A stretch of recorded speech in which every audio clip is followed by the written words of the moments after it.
कि एरोमेटिसिटी,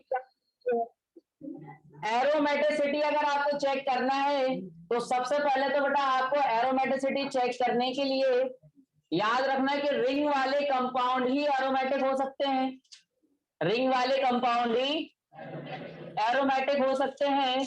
और बेटा एरोमेटिसिटी चेक करने के लिए 2 पॉइंट चेक करना होते हैं कि अगर रिंग का हर एक मेंबर, अगर रिंग का हर एक मेंबर जो है वो क्या हो बेटा, sp2 या फिर sp हाइब्रिडाइज्ड हो, sp2 या फिर बेटा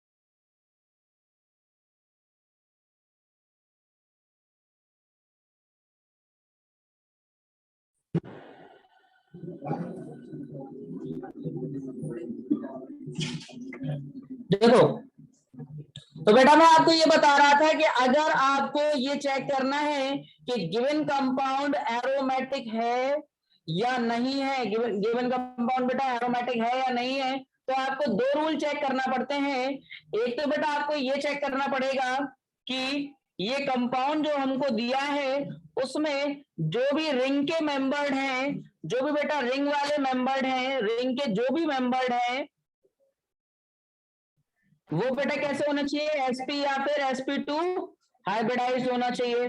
दूसरी बात बेटा मैं आपसे ये कह रहा था कि हमारे पास ये जो कंपाउंड है वो हकल रूल को फॉलो कर रहा होगा। किसको फॉलो कर रहा होगा, हकल रूल को फॉलो कर रहा होगा। और हकल रूल बेटा क्या कहलाता है, हकल रूल, हकल रूल बेटा हमारे पास कहलाता है कि पाई इलेक्ट्रॉन्स को किसके बराबर कर दो,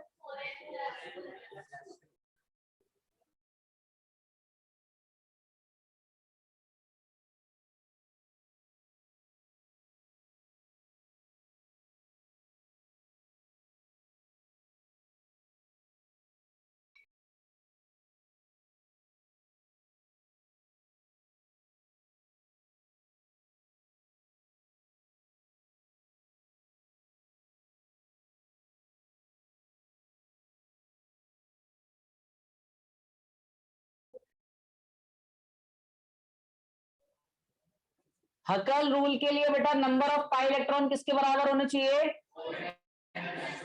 4n+2 के बराबर होना चाहिए। तो 4n+2 में आपको n फाइंड करना है। क्या फाइंड करना है बेटा, n। और जब आप n फाइंड कर रहे होगे तो n का वैल्यू होल नंबर यानी कि 0, 1, 2, 3, 4 ऐसे आना चाहिए। ये लास्ट क्लास में हम लोग डिस्कस कर रहे थे। अब मैं आपको कंपाउंड्स के थ्रू बात फिर से समझाता हूं। कुछ कंपाउंड्स में ले रहा हूं यहाँ पर और उसमें मैं बता रहा हूं कि गिवन कंपाउंड इज एरोमेटिक और नॉट, कंपाउंड एरोमेटिक है या नहीं उसको कैसे चेक करेंगे। जैसे मैं ये कंपाउंड ले रहा हूं बेटा आपके सामने कि ये कंपाउंड आ गया और इस कंपाउंड में आपसे कह दे कि ये क्या एरोमेटिक कंपाउंड है या नहीं, ठीक है। याद रखना कि अगर कोई कंपाउंड एरोमेटिक होता है तो वो स्टेबल नेचर का होता है, कभी कभी स्टेबिलिटी ऑर्डर भी पूछा जाता है। तो याद रखना कि एरोमेटिक कंपाउंड स्टेबल होते हैं। कैसे होते हैं बेटा, स्टेबल होते हैं, मतलब कि वो अपने आप को किसी दूसरे फॉर्म में कन्वर्ट करना नहीं चाहते, वो अपने आप को किसी दूसरे फॉर्म में कन्वर्ट। तो एरोमेटिसिटी अपन को चेक करना आना चाहिए बहुत अच्छे से। क्या चेक करना आना चाहिए बेटा, तो एरोमेटिसिटी चेक करने के लिए आपको सबसे पहले जो भी कंपाउंड गिवन है अगर वो एक्सपेंडेड फॉर्म में नहीं है, यानी कि सभी जगह देखो यहाँ पर बेटा 3 कार्बन से एक रिंग बनी हुई है, ये आपने लिख दिया। और बेटा यहाँ पर एक डबल बॉन्ड भी प्रेजेंट है, वो भी आपने लिख दिया। और यहाँ पर एक पॉजिटिव चार्ज प्रेजेंट है, ये आपने लिख दिया। अगर मैं आपसे पूछूं कि नंबर ऑफ हाइड्रोजन इस कार्बन को कितने नीड है, तो केवल एक हाइड्रोजन की इसको नीड है बेटा। अगर मैं पूछूं इस कार्बन को कितने की नीड है, तो इसको भी 1 की नीड है, क्योंकि हम जानते हैं कार्बन की वैलेंसी कितनी होती है बेटा, 4। तो ये कार्बन जो है बेटा कितने से कनेक्टेड हो चुका था, 3 से कनेक्टेड हो चुका था। कितने से बेटा, अगर 3 से कनेक्टेड हो चुका है तो उसको कितने हाइड्रोजन की नीड थी, ओनली 1 की थी। अगर मैं आपसे पूछूं कि जो पॉजिटिव वाला जो हमारे पास कार्बन है, इसके पास 2 तो बेटा बॉन्ड बन चुके हैं, और बेटा तीसरा इलेक्ट्रॉन इसका जा चुका है।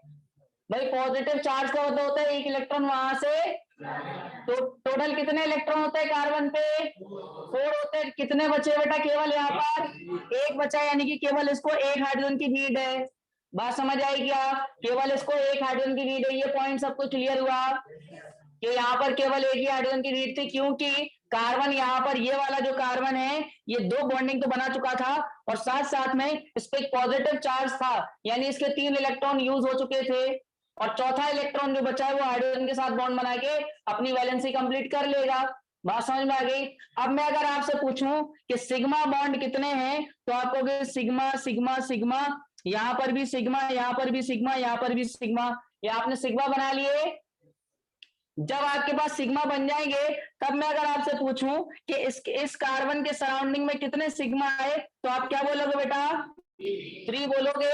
जैसे ही 3 आया, इसका मतलब इसका हाइब्रिडेशन क्या हो गया, sp2। क्योंकि हमको याद रखना है कि sp का मतलब बेटा कितने सिग्मा बॉन्ड होते हैं, या स्टेरिक नंबर 2 होता है। क्या होता है बेटा, स्टेरिक नंबर।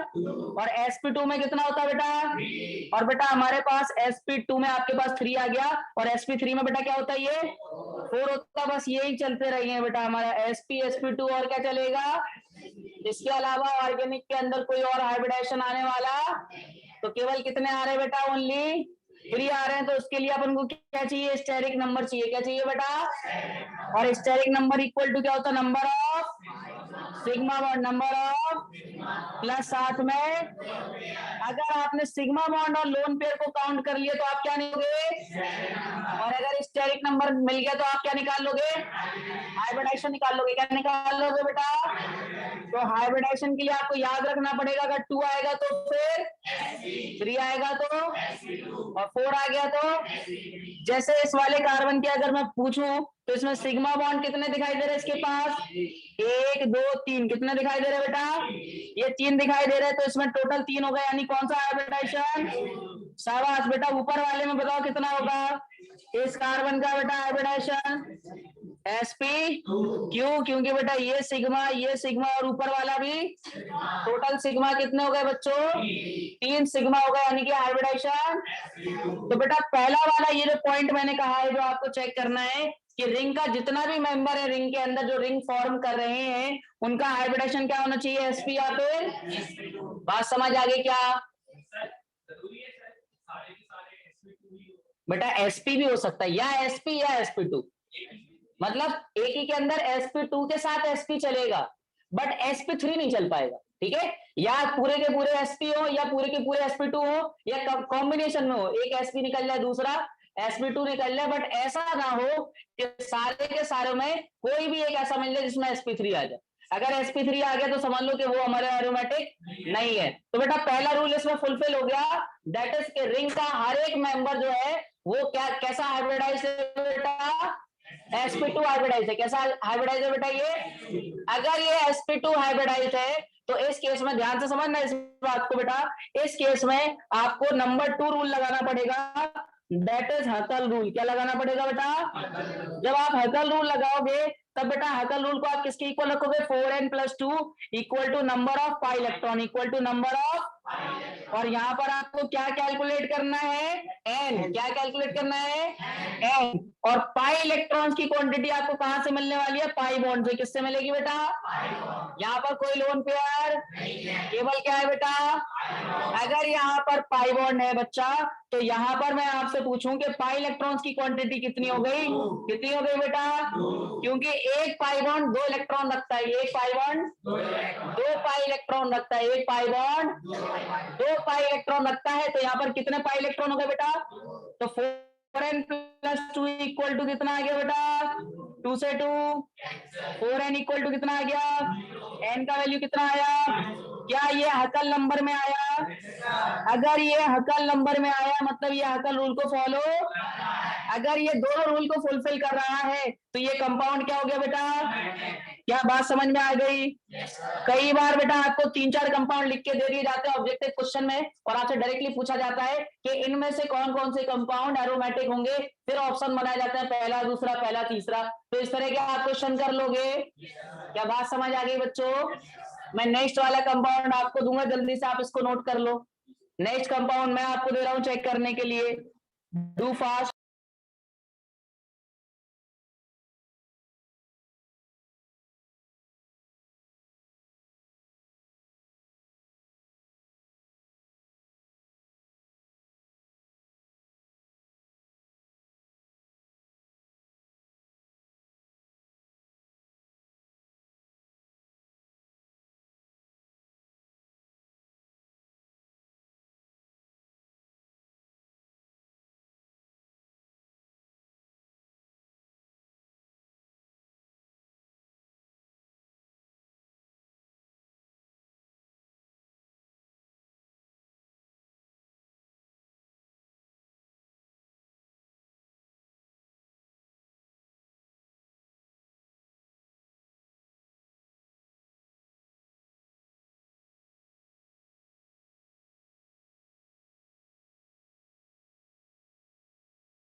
ये बात सभी बच्चे याद रखना कि पाई बॉन्ड, एक पाई बॉन्ड कंटेन करता है 2 pi electron. Also a lone pair contain 2 pi electron.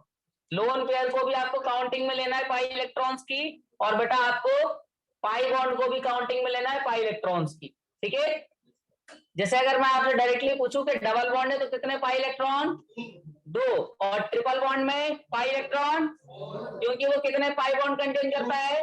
Triple bond 2 pi bond contain करता है, दैट्स व्हाई उसके पाई इलेक्ट्रॉन कितने बेटा? 4 हो जाएंगे। आगे बात समझ में सभी के? बड़े आगे कोई नोट तो नहीं कर रहा अभी भी? चलिए बेटा, ये क्वेश्चन आप लोगों से आपको बताना है, क्या ये कंपाउंड, ये नोटबुक जिसकी भी वापस कर दो, क्या ये कंपाउंड जो है बेटा, ये कंपाउंड है बेटा, यहाँ पर ये ऑक्सीजन लगा हुआ है, ये लोन पेयर, ये लोन पेयर है बेटा, और यहाँ पर डबल बॉन्ड है, यहाँ पर डबल बॉन्ड है, इसका नाम है फ्यूरेन, इसका नाम है बेटा फ्यूरेन। आपको बताना है क्या ये एरोमेटिक है या नहीं। आपको बस इतना बताना है, is this compound is aromatic और नॉट। सॉल्व करने के बाद बोलो उत्तर, डायरेक्टली मत बोलो।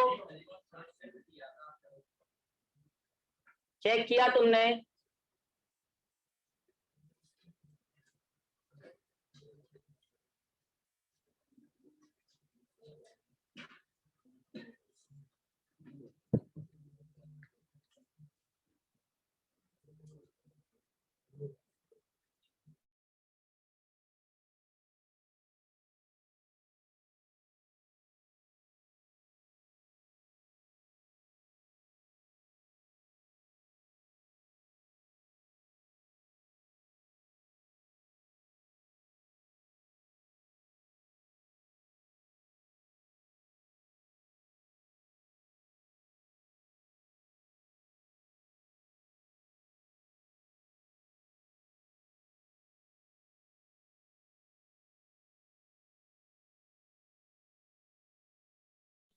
बेटा इसमें आपको ना पहले तो स्ट्रक्चर बनाना पड़ा होगा। ये आपने ऐसे ऐसे 4 कार्बन तो ऐसे लगा दिए होंगे कुछ इस तरह से, और इनके साथ एक ऑक्सीजन जोड़ रखा होगा, फिर इसके साथ डबल बॉन्ड, ये डबल बॉन्ड ऐसे लगा दिया होगा, ये डबल बॉन्ड लग गया होगा और ये लोन पेयर प्रेजेंट होगा। जब आपने चेक किया होगा क्या हाइब्रिडाइजेशन, जब आप चेक करने गए होगे इधर हाइड्रोजन हाइड्रोजन रिक्वायर्ड हाइड्रोजन लगा लगा करके, तो बेटा क्या हुआ होगा कि सिग्मा सिग्मा सिग्मा ऐसे चल रहा होगा, सिग्मा सिग्मा, यहाँ सिग्मा, यहाँ सिग्मा, यहाँ सिग्मा, यहाँ सिग्मा सिग्मा सिग्मा, ये आपने किया होगा बेटा। जब आपने हाइब्रिडाइजेशन चेक किया होगा तो क्या आया होगा, हाइब्रिडाइजेशन इस कार्बन पे sp2 इस वाले पर, और इस वाले पर, और इस वाले पर। तो जब आपने ये चेक किया और ऑक्सीजन वाले पर बताओ क्या होगा बेटा, 1 2 3 4 क्या हो जाएगा, यानी कि ये बात समझ में आ गई। तो बेटा आपने पहली पॉइंट से चेक कर लिया कि ये आपका एरोमेटिक है या। इसी तरह से एक और टिपिकल एग्जांपल देता हूं, ध्यान से समझिएगा, इसको नोट कर लो। पहले याद रखना कि अगर रिंग से ओपन चेन जुड़ी हुई है, but we will calculate only for the ring. बात समझ में आ गई। मैं भी एक एग्जांपल देता हूं आपको, एक एग्जांपल देता हूं जिसमें आप लोग कंफ्यूज हो जाओगे, और हो सकता है मेरे सेंटेंस को आप समझ भी जाओ कि रिंग के बाहर अगर कोई चेन जुड़ी हुई है तो उससे कोई लेना देना नहीं है, मतलब उसके मेंबर्स का आप हाइब्रिडाइजेशन चेक नहीं करोगे। ठीक है, जैसे मैं एक एग्जांपल लूं, एक एग्जांपल से समझा रहा हूं, क्या बोलो बोलो, उसका बॉन्ड काउंट करेंगे। जैसे मान लीजिए इस तरह का कोई स्ट्रक्चर है, इस तरह का बेटा कोई स्ट्रक्चर है, और यहां पर बेटा ये लिखा हुआ है, मान लीजिए ये सब CH3 लगे हुए हैं। ठीक है, मतलब मैं अगर इसका ऐसा स्ट्रक्चर बनाऊं आपको समझाने के लिए कि यहाँ पर 6 कार्बन की तो ऐसे रिंग बनी हुई है, पहले तो ये 6 कार्बन की बेटा रिंग हो गई, और इस रिंग में ऑल्टरनेटिवली बॉन्ड प्रेजेंट है कुछ इस तरह से, ये कुछ इस तरह से, और बाकी यहाँ पर ये CH3 हो गया। अब CH3 का मतलब यहाँ पर H H H, ठीक है, यहाँ पर बेटा ये CH3 का ये H, ये H, ये H, और बेटा ये आपके पास हो गया CH और बेटा ये भी आपके पास CH। याद रखना कि ये जितने भी बाहर जो रिंग से निकले हुए हैं, हमें केवल मतलब केवल किससे है बेटा, हमें केवल रिंग के मेंबर से मतलब है। किससे मतलब है बेटा, हम लोग तो ये ध्यान रखेंगे कि रिंग जो फॉर्म हो रही है, यहाँ पर ये जो रिंग फॉर्म हो रही है हमें उससे लेना देना है। तो बेटा हमारे पास, जैसे मैं अगर इसमें कहूँ ये सिग्मा सिग्मा सिग्मा, तो आप ये मत सोचना कि इसका sp3 हाइब्रिडेशन है तो ये आपके पास एरोमेटिक नहीं हुआ। आपको तो चेक किन से करना है बेटा, रिंग वाले कार्बन से। अब रिंग वाले कार्बन के लिए हाइब्रिडेशन देख लो आप। अगर रिंग वाले कार्बन के लिए आपने हाइब्रिडेशन देखा तो बताओ क्या ऊपर वाला कार्बन, ये वाला जो कार्बन है, क्या ये sp2 है, क्या बेटा बाकी सभी भी आपको sp2 नजर आ रहे हैं, ये सारे के सारे क्या है बेटा, क्योंकि आपने जब सिग्मा सिग्मा ऐसे काउंट किया होगा तो 3 3 सिग्मा दिख रहे हैं। यहाँ सभी में बेटा कितने सिग्मा है, 3 सिग्मा बोले तो sp2, यानी कि every member of the ring is. और जब मैं अगर इसमें बात करूं कि जब मैं इसमें चेक करूंगा कि नंबर ऑफ पाई इलेक्ट्रॉन्स कितने हैं, तो बेटा कितने दिखाई दे रहे हैं, यहाँ पर पाई बॉन्ड है, ये भी पाई बॉन्ड है, और ये भी क्या है बेटा, ये डायग्राम बड़ा खतरनाक है पर क्या आपको समझ आ रहा है। तो बेटा पाई इलेक्ट्रॉन टोटल कितने हो गए, 6 हो गए, यानी कि 4n+2 किसके बराबर हो गया। तो इसको इधर ले जाऊंगा तो 4n इक्वल टू 6 - 2 से ये, तो बेटा n का वैल्यू, अगर n का वैल्यू 1 आया यानी 0 1 2 3 4 आता है, तो दोनों के दोनों रूल क्या होगा बेटा, समझ में आ गई बात। तो ये भी क्या है बेटा एरोमेटिक, यानी कि आपको रिंग के बाहर प्रेजेंट वाले एटम से कोई लेना देना। बट अभी मैं आपको एक नोट लिखाऊंगा, ध्यान से समझना उस चीज को। ठीक है, पहले आप इसको लिख लो। हाँ गोविंद, क्या, अगर बाहर रिंग बन रही है तो दूसरे वाली रिंग को भी काउंटिंग में लेना पड़ेगा। जैसे मैंने एक एग्जांपल भी लिया था, उसके अंदर मैंने कार्बन की वैलेंसी 5 कर दी थी, बट मैं अभी उसका करेक्ट फॉर्म दे रहा हूं आपको।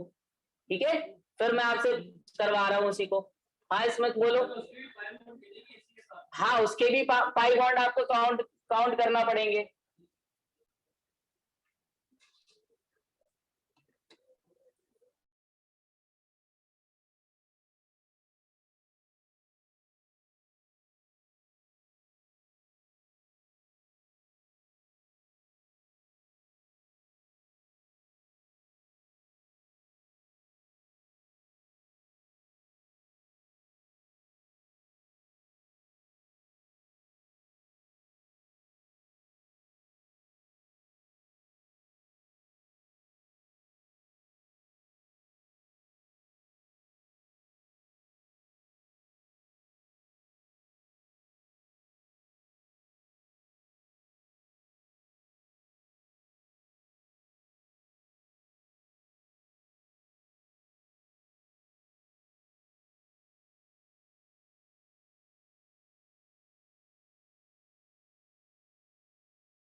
कोई बच्चा नोट तो नहीं कर रहा है इसको? लिखो जल्दी।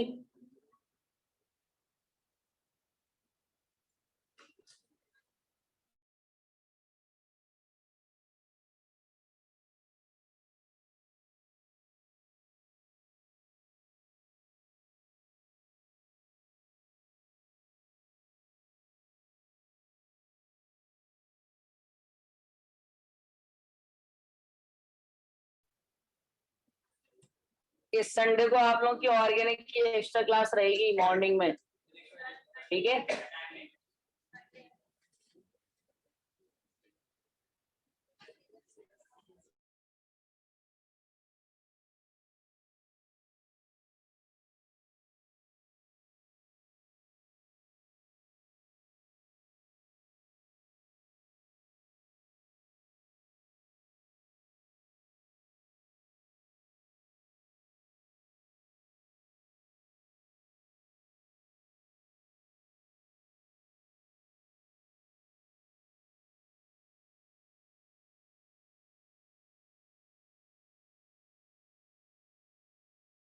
ये वाला, ये कंपाउंड को बेटा चेक करके बताओ क्या ये कंपाउंड एरोमेटिक है या नहीं। इस तरह से बेटा 6 कार्बन की रिंग है और इससे बेटा एक दूसरी रिंग कनेक्टेड है, वो भी 6 कार्बन की बन चुकी है अब इससे जुड़ने के बाद, ठीक है? और इसमें डबल बॉन्ड ऑल्टरनेटिवली प्रेजेंट है। इसमें आपको चेक करके बताना है क्या यहाँ पर एरोमेटिसिटी है या नहीं, ये और चेक करके बता दो।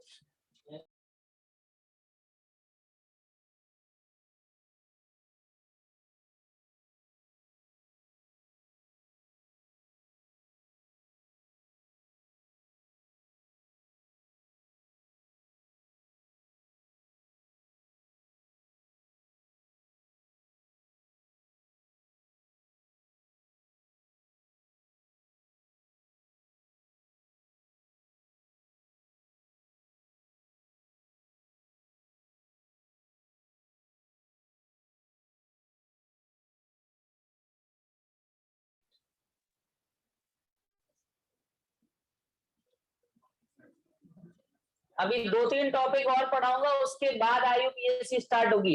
एक टॉपिक पढ़ाऊंगा अभी मैं, डिग्री ऑफ अनसैचुरेशन, देन मैं आपको पढ़ाऊंगा होमोलोगस सीरीज, ठीक है? ये 2 टॉपिक अभी अपन के रह गए हैं और मैं एक टॉपिक पढ़ाऊंगा functional group. After that we will study IUPAC nomenclature, ठीक है?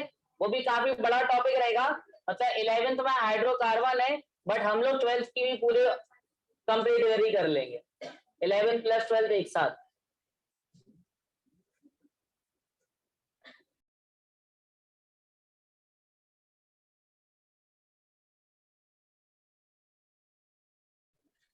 सबके पास एनसीईआरटी है ना 11th की? अगर किसी बच्चे के पास नहीं हो तो आप नेट से डाउनलोड कर लेना उसका चैप्टर हाइड्रोकार्बन, ठीक है? और 12th क्लास के भी बेटा आप डाउनलोड कर लेना या फिर बुक खरीद लेना नेक्स्ट ईयर वाली भी बुक, ठीक है? एनसीईआरटी सबके पास होना चाहिए, क्योंकि जब मैं IUPAC पढ़ाऊंगा तो सब बच्चे 11th के पूरे, जब मैं हाइड्रोकार्बन पढ़ाऊंगा तो सब बच्चे हाइड्रोकार्बन के पूरे जितने भी कंपाउंड दिए होंगे, क्वेश्चन जितने भी होंगे एनसीईआरटी के सारे अटेम्प्ट करेंगे। और जैसे जब मैं उसके आगे बढ़ूंगा तो आप लोग 12th के करना स्टार्ट कर दोगे, समझ गए? 11th और 12th की IUPAC अपन को पूरी खत्म करना है 11th के अंदर। बढ़े आगे? चेक कर लिया? कितने लोगों को लग रहा है कि ये एरोमेटिक कंपाउंड है? तो 4 बच्चों को छोड़ के हैंड्स डाउन। क्या सबने कुछ ऐसे लिखा होगा इसको? क्या सभी ने बेटा इस तरीके से carbon carbon carbon carbon carbon, ये कार्बन ये कार्बन और इससे ये कार्बन इस तरीके से जोड़ा क्या बेटा? क्या डबल बॉन्ड ऑल्टरनेटिवली इस तरह से प्रेजेंट कर दिया आपने यहाँ पर? बेटा जब ये बन गया तो आप बताओ हाइड्रोजन की कितनी नीड पड़ी यहाँ पर? हर एक को कितने की नीड पड़ रही है? 1। हर एक को 1 की नीड पड़ रही है यहाँ पर, हर एक को 1 की नीड पड़ रही है, एक्सेप्ट दीज 2। सेंटर वाले जो एटम्स हैं वो हमारे पास बेटा कैसे हैं? डिफरेंट है, यानी वो सीधे सीधे 4 से जुड़े हुए हैं, चारों वैलेंसी कंप्लीट है। बट अगर मैं आपसे पूछूं हाइब्रिडेशन सबका कितना निकला? sp, तो बेटा इसका भी क्या होगा, यानी एवरी मेंबर ऑफ रिंग जो निकला यहाँ पर, एवरी मेंबर ऑफ रिंग कैसा है बेटा, यहाँ पर sp2 निकला। अब मैं आपसे ये पूछ रहा हूं, नंबर ऑफ पाई इलेक्ट्रॉन बताओ, नंबर ऑफ पाई इलेक्ट्रॉन 10 दिखाई देगा, 1 2 3 4 5, अगर 5 है तो 5 से आपने मल्टीप्लीकेशन 2, तो टोटल कितना हो गया बेटा, यानी कि 4n + 2 = 2। तो बेटा अगर मैं यहां से बोलूं तो 4n = 8, यानी कि n = बेटा, यानी कि ये हकल्स रूल को फॉलो, अगर हकल्स रूल को भी फॉलो कर रहा है along with every member of ring is sp2 hybridised, it means it is a aromatic. अच्छा ये एरोमेटिक तो है, पर मैं अगर आपसे ये पूछूं कि ये एरोमेटिक में कौन सा है, होमो या फिर हेट्रो, कौन सा है ये, होमो वाला, क्योंकि every member of ring is connected by, सारे के सारे मेंबर ऑफ रिंग क्या है, अगर सारे के सारे मेंबर ऑफ रिंग कार्बन निकलते हैं तब अपन क्या बोलते हैं उसको, होमो बोलते हैं। क्या बोलते हैं बेटा, आप पहचान लोगे क्या कंपाउंड को देख के। अभी आपने देखो क्या सीख लिया, अभी आपने बेटा ये सीख लिया कि किस तरह से हमारे पास कंपाउंड को रिप्रेजेंट किया जाता है, ये आपने कॉन्सेप्ट अच्छे से समझ लिया।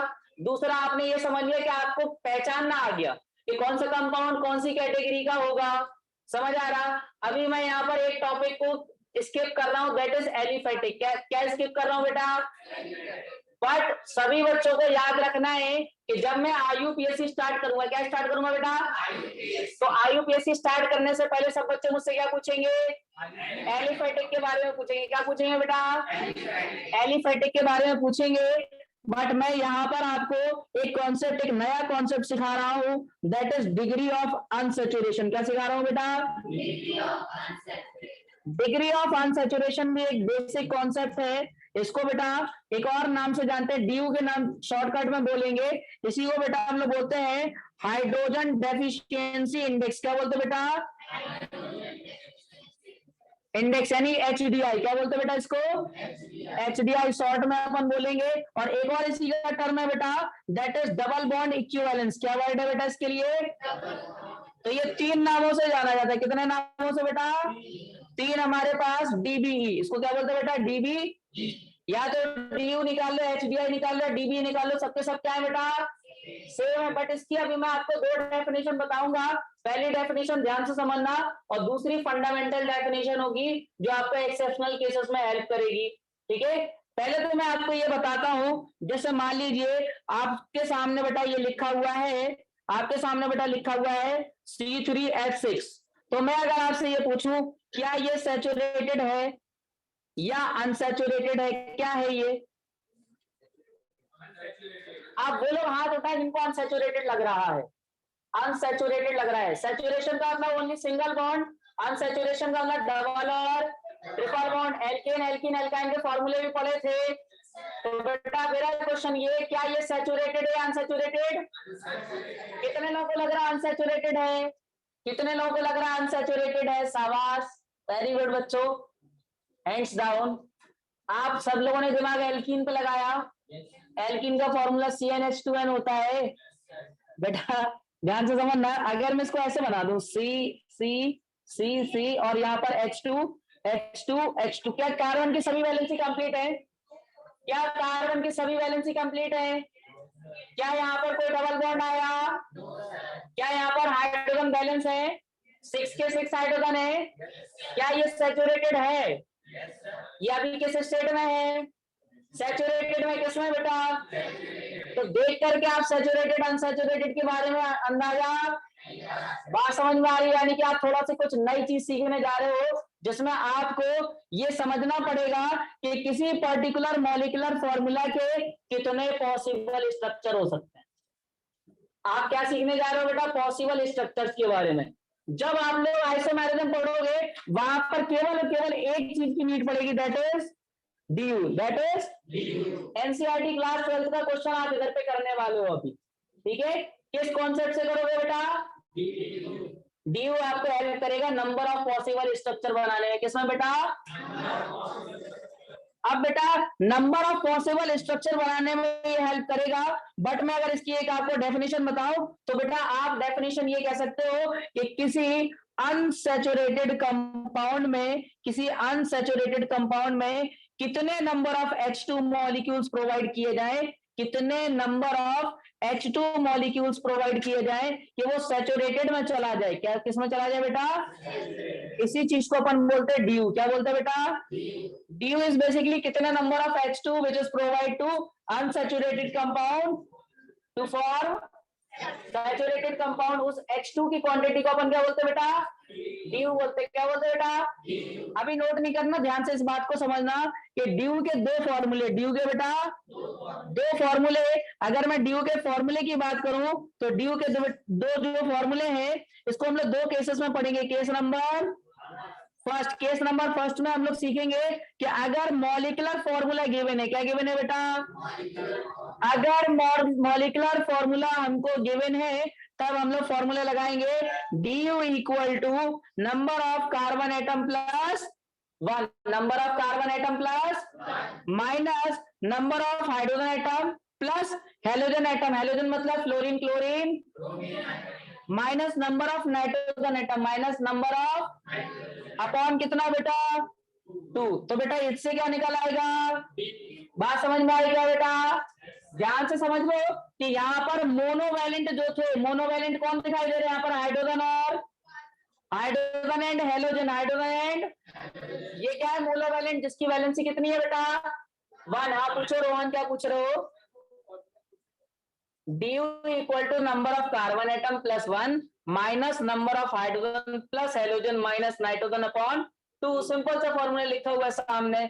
मैं ये कह रहा हूं कि यहाँ पर मोनोवैलेंट है हाइड्रोजन और हेलोजन, हाइड्रोजन और, ध्यान से समझना बेटा, क्या यहाँ पर मोनोवैलेंट को ऐड किया गया है?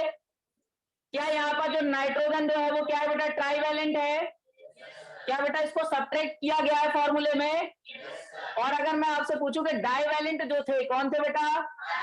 जैसे हमारे पास ऑक्सीजन हो गया, सल्फर हो गया, इनकी 2 वैलेंसी होती है, तो क्या इनको निगलेक्ट किया गया? इनको लिया ही नहीं गया। यानी कि डीओ के फॉर्मूले में आपको डायावैलेंट को यूज, केवल किसको लेना है? मोनोवैलेंट। और मोनोवैलेंट ऐड होंगे तो ट्राईवैलेंट क्या होगा? ये तो फॉर्मूले में नाइट्रोजन लिखा हुआ रहता है कई सारी बुक्स में, बट याद रखना कि अगर नाइट्रोजन के प्लेस पे फॉस्फोरस हो जाए, क्या हो जाए बेटा? तब भी आप फॉस्फोरस को क्या कर दोगे?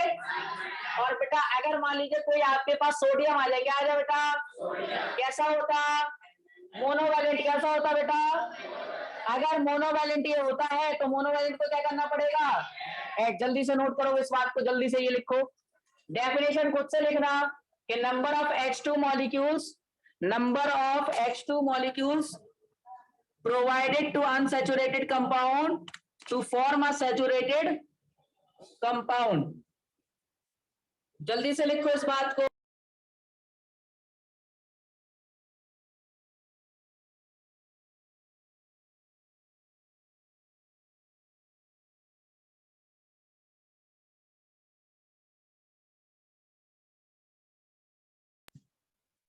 ऑनलाइन वाले सारे लोग बेटा जल्दी लिख लो या स्क्रीनशॉट ही ले लेना, लिखो इसको जल्दी।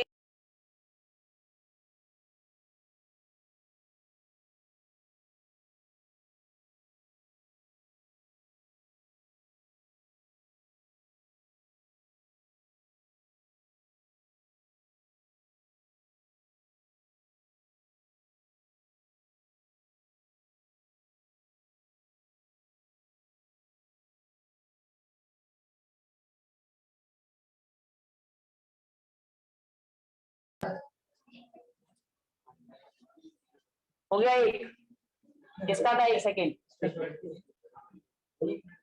जल्दी लिखो बेटा।